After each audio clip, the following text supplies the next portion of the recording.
Happy morning mga kasikap. Welcome back po sa panibago na naman nating update ngayong umagang ito. Araw po ng Huwebes, ika-21 na po ng Setyembre, taong 2023. At ikapito at kalahati na po ng umaga. Nandito po tayo ngayon sa kabaan ng Ramon Magsaysay Boulevard. Ito po yung west sa kanan. Sa kaliwa naman po yung eastbound. Ito po yung update dito sa NLEX Connector Road Project Section 2 mula Espanya Boulevard patungong PUP Santa Mesa. Sinimulan ko to, walang naniniwala sa paligid ko. So shoutout po sa mga kasikap natin na taga rito sa Santa Mesa, mga kasikap natin dyan sa abroad, mga OFW, immigrants. Magandang umaga po sa inyong lahat. So ito na po yung latest na update natin dito. Lagay po ng traffic dito sa mga patungong rekto. Ito. Ayan, medyo bumibigat na yung traffic dito sa west. At dito naman sa kaliwa, ito po yung mga patungong Cubao. So medyo moderate lang naman. No? At ito po yung construction ng NLEX. Ito yung center island na ginagawa nila dito. At ayan yung mga equipment nila, mga steel box girders na naka-hilera dito sa center island. At doon sa mismong interchange sa may bandang gitna sa dulo, yun yung NLEX. Tuloy-tuloy pa rin yung paglalagay nila ng mga pinoproseso nila yung pier na tinitirik dyan sa ilalim ng LRT2. Ito po yung Altura Market. Yan, maraming mga kababayan tayong mga mamimili ngayong umaga. Ito yung poste ng NGCP. Napakataas na to. Tapos na po tayo mag-update dito sa taas ng footbridge. Bababa na po tayo at babaybay natin itong kabaan ng west hanggang doon sa dulo. Mag-U-turn ako at babalik ako dito sa eastbound. So tara, let's go!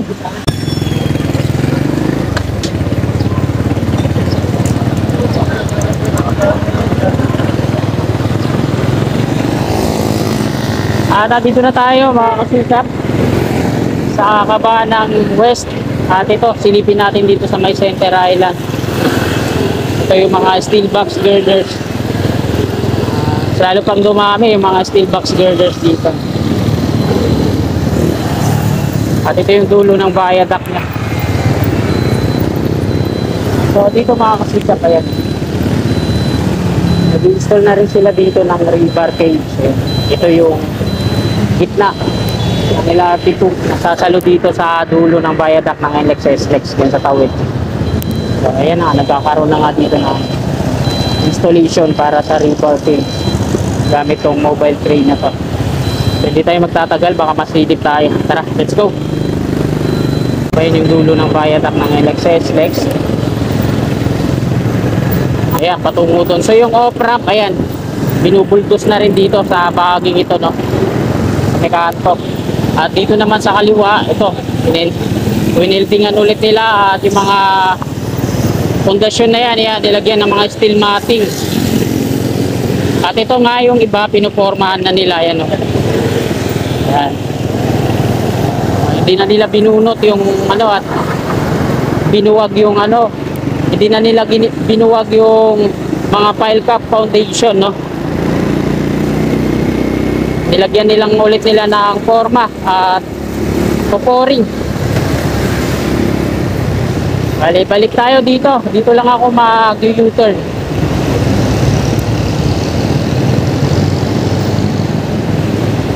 Ang dami mga pangyayari ngayon dyan. Ikot ako dito at kakaliwa na po tayo dito.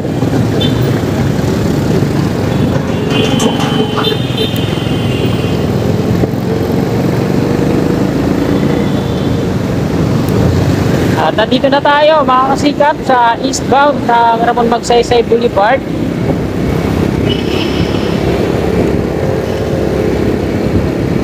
At isa-isa natin titingnan dito sa kaliwang bahagi natin yung ginagawa nila. Unahin natin dito sa pinakadulong pile cap.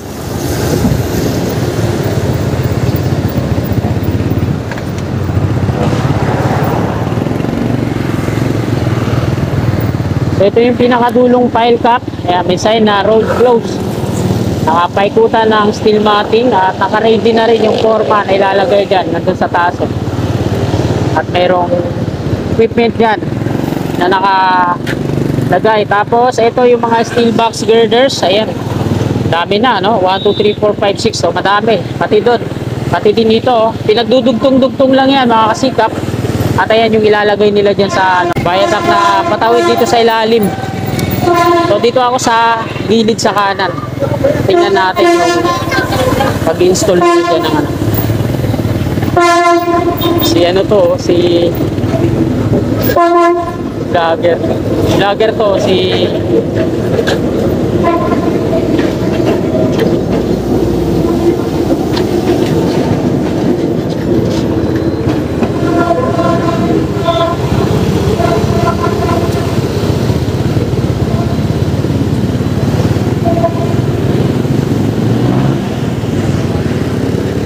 Idol, pa-shoutout, Idol. Ah, Kasikap Channel, love you all.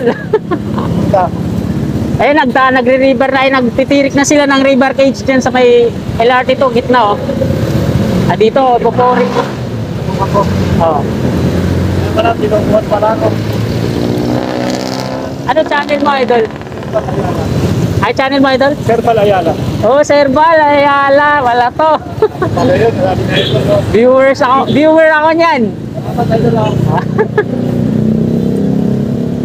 Nagano na sila. Ngayon kasi, nakapag-drive ako ngayon kasi punta ko sa isipan na last pa. Oh. Mahaba yung drive ko kaya hindi na nag-video nag-drive na lang. Baka one hand ko ba? Delikado yan. Ha? Delikado. Bakit? Kasi one hand lang yung gamit mo, baka mamaya. Ano naman dito yan? Ay, nilalagay mo dyan. Hindi siya magalaw? Hindi. Ano naka- mga video ko? Basta ka naman pag nandito eh. Pag nandito, okay. Naka-gimbal pala yun. Isa eh. Ano? Oh. Ay, pupuring na yan sa kabila, oh. Okay na rin to. Safety na rin eh. Oh, may round concrete form na eh. So, ayan mga kasikat, nandito po tayo sa gitnang bahagi Nakikita na... si Tublak dito eh. Kasi ito si ano, Oo. si Kababayan ko yan, si Dorisol. Oh, Si Tublak, taga Mandaluyong. Sir Dunsol Vlog, oh. Ayan, Downtown Vlogger. Kababayan ko yan, si Vlog lagi yan dito. Lagi dito. Oh. Malanga, di sila nag-update ngayon, ah. Mamaya yun. Oh. Nag-drive ako kasi mahaba pa isitan ko eh. Oh. So, nandito tayo ngayon mga kasikap sa gitnang bahagi ng LRT2. Ito po si Serbal Ayala, no? Shoutout po kay Serbal Ayala. Ayala Vlog. Live po siya dito, no? At ito nga, nagtitirik sila ng... Po? Nag ka rin ba? Hindi. Regular lang to. Mamaya ko i-edit. So, nandito nga sila ngayon, no? Araw ng Webes, nag-install sila ng rebar cage dyan sa may gitnang bahagi ng ilalim ng LRT2. Ito yung sasalo, doon sa kabila naman yung dulo ng viaduct ng NLEX sa SLEX. Patawid dito sa gitna at patawid na dito sa eastbound hanggang diretso na yan to PUP Santa Mesa. So, babaybayin tong rail track ng PNR. Hilera patungo doon. So, doon sa dulo, may dalawang perna na naitirik doon pero wala pang viaduct. Ito, ano? Oh, ano na yan, ipoporing na yan. Padaanin po muna natin tong tren ng PNR, medyo maingay.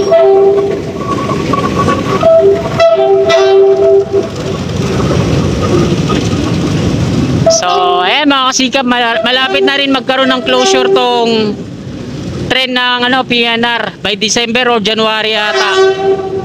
Tigil operasyon na yan para sa konstruksyon ng NSCR o North-South Commuters Railway Project. Sa by January po yata, mula Solis. Ano naman yung yung Makati. Bakit tigil na rin yun? Tapos na yun, mula dun sa Bikutan to Alabang. Ay, Alabang to Laguna. Nag-close. Ito sa Makati Subway, may parang tinigil kaya tayo. Makati Subway. Oh, Makati Subway, parang nakapapanood sa mga kasama natin, kailan na eh. Oh? Baka ililipat, i-relocate lang yung yung estasyon, parang ganun. Hindi, namin ko nga paglipat ng ilang barangay ito sa kabila. Ay, or Sabi ko wala naman problema yung paglipat eh, di ba? sa right of way yan. Right of way. Madami sigurong mga residential na mga tirahan doon na ayaw silikas.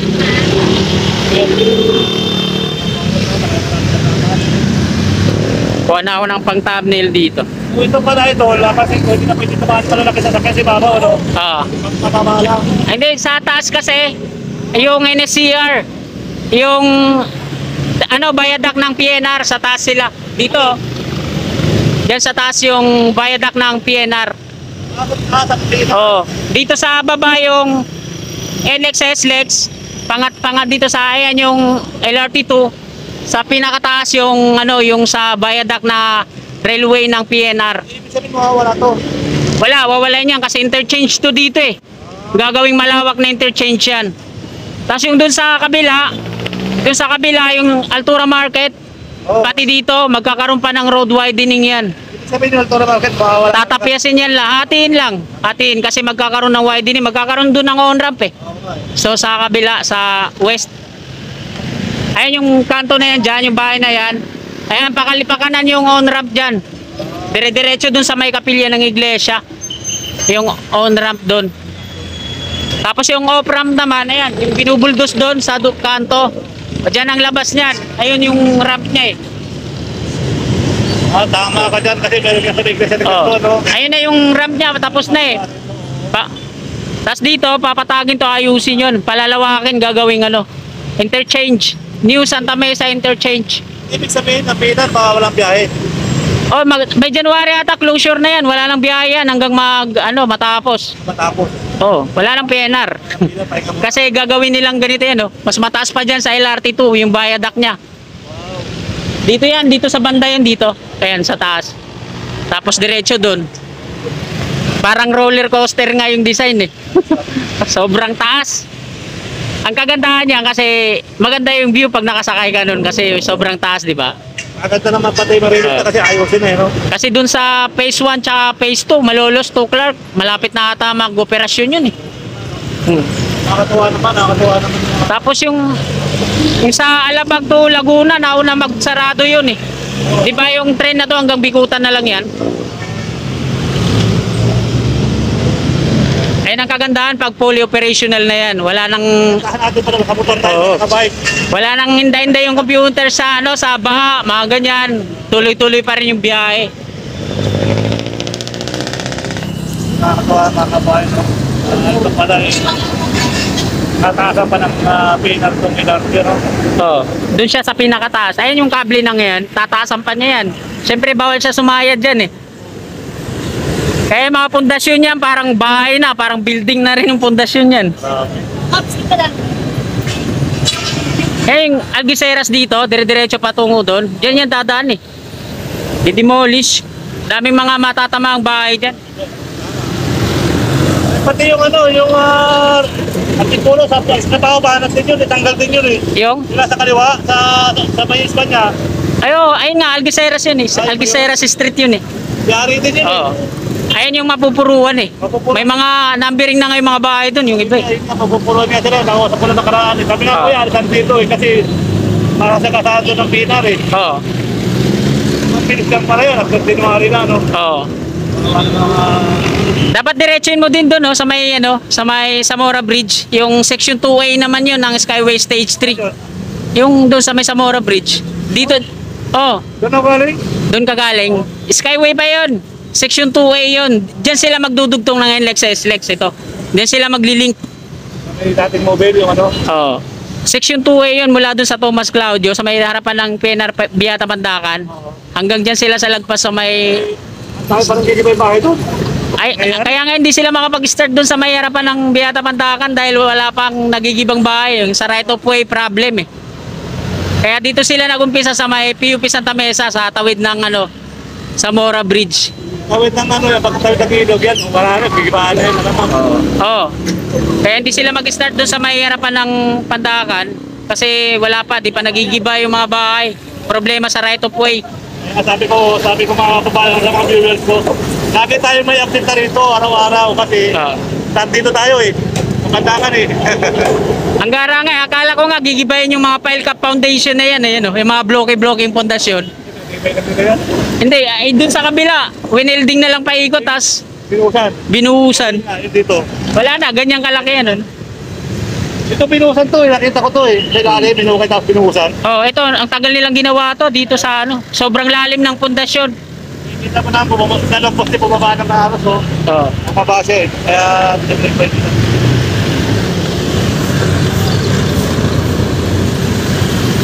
Paano idol? Napatsika na ako sa'yo ah. Ha?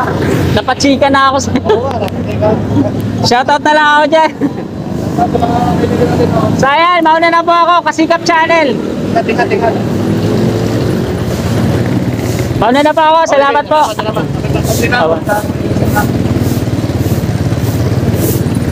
So ito na mga kasikap, patungo dun sa PUP Santa Mesa.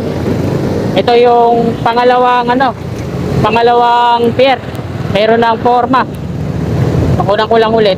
So dito sa Tawid, ito na meron ng round concrete form na naka-install dyan sa rebar cage na yan. So, antabayanan na lang natin yung pagpo-pouring dyan.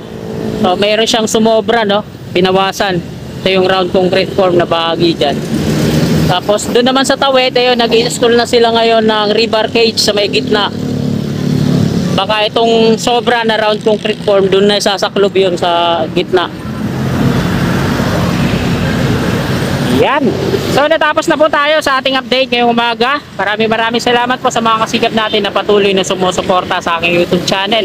Kung nagustuhan nyo po itong video natin, yung vlog natin ngayon, pakilike na lang po. At sa mga kasikap natin na willing po na sumuporta sa aking munting channel, i-click lang natin yung subscribe po dyan sa baba at yung katabi niyang bell. Maraming salamat po. God bless po sa ating lahat. You're my angel, angel baby, angel.